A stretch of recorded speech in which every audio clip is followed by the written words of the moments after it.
Hello friends, thank you so much for tuning in with me, Letitia McKinney, and welcome to Designing with Letitia McKinney.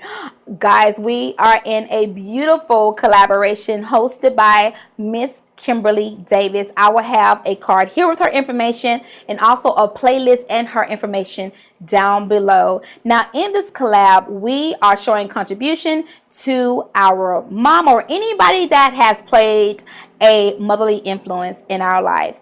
And I want to show contribution to my mother and also my grandmother, who just passed. If you've been following us for quite some time, she just passed on Valentine's Day. These were women of strength, you guys. Women of strength that I have learned so much from. Women of beauty. My goodness, you guys, I can sit here and go on and on and on. But I think if you see everything that I have put together in these pieces, it can describe their personality and how I see them. So I pray that you all enjoy this video.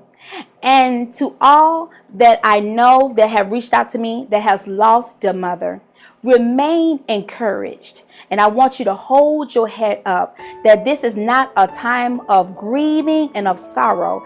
They do not want you to be in depression. Hold your head up and know where your strength comes from. All right, friends, be encouraged, and I will see you in the next one. Blessings abundantly.